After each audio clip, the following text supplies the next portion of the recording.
കോട്ടയം തിരുവാതുക്കൽ ഇരട്ടക്കൊലപാതക കേസിൽ കുറ്റപത്രം സമർപ്പിച്ചു. പ്രതിയുടെ മുൻ വൈരാഗ്യമാണ് കൊലപാതകത്തിന് കാരണമെന്ന് കുറ്റപത്രത്തിൽ പോലീസ് പറയുന്നു. കോട്ടയം മജിസ്ട്രേറ്റ് കോടതിയിൽ സമർപ്പിച്ച കുറ്റപത്രത്തിൽ 49 തെളിവുകളും 67 സാക്ഷിമൊഴികളും വെസ്റ്റ് പോലീസ് ഉൾക്കൊള്ളിച്ചിട്ടുണ്ട്.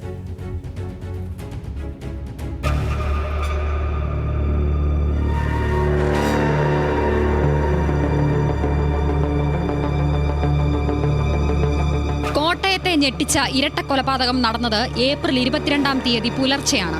പ്രമുഖ വ്യവസായിയും തിരുവാതുക്കൽ സ്വദേശിയുമായ വിജയകുമാർ, ഭാര്യ ഡോക്ടർ മീര വിജയകുമാർ എന്നിവരെ തലയ്ക്കടിയേറ്റ് മരിച്ച നിലയിൽ വീടിനകത്ത് കണ്ടെത്തുകയായിരുന്നു. 64-കാരനായ വിജയകുമാറും 60-കാരിയായ ഡോക്ടർ മീരയും കൊല്ലപ്പെട്ടതാണെന്ന നിഗമനത്തിലെത്താൻ പോലീസിന് കൂടുതൽ സമയമൊന്നും വേണ്ടിവന്നില്ല.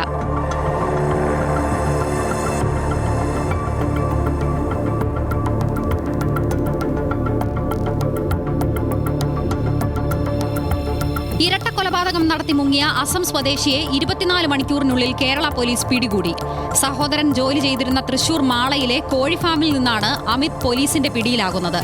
അമിത് ഉറാങ്ങിന്റെ കുറ്റസമ്മതമൊഴി, ശാസ്ത്രീയ തെളിവുകൾ, സാഹചര്യ തെളിവുകൾ എന്നിവയെല്ലാം പോലീസിന്റെ പ്രാഥമിക നിഗമനത്തെ ശരിവയ്ക്കുന്നതായിരുന്നു.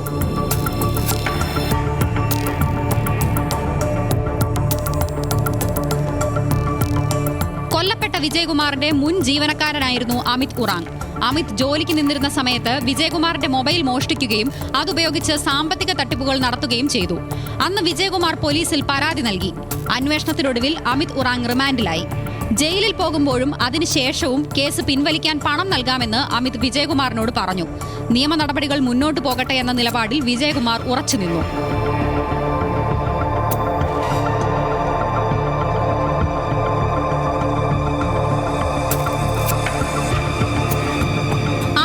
ജയിലിലാകുന്ന സമയത്ത് ഭാര്യയുടെ ഗർഭം അലസുകയും അവർ പിണങ്ങി നാട്ടിലേക്ക് പോവുകയും ചെയ്തു.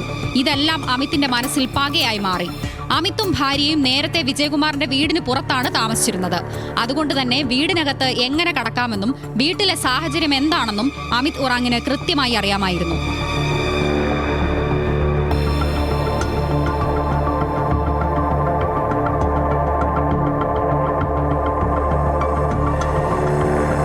മോഷണക്കുറ്റത്തിൽ ജയിലിലായ അമിത് ഉറാങ് പുറത്തിറങ്ങിയ ഉടൻ കോട്ടയം തിരുവാതുക്കലിലെത്തി ഇരട്ടക്കൊലപാതകം നടത്തി.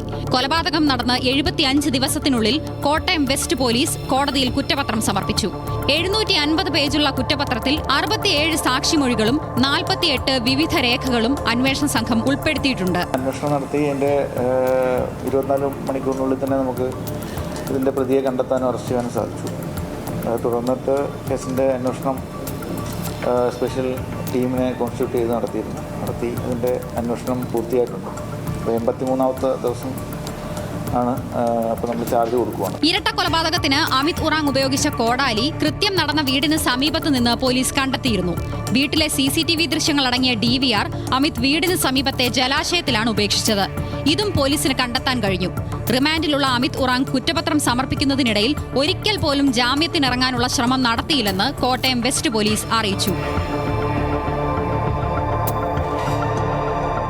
ന്യൂസ് മലയാളം, കോട്ടയം.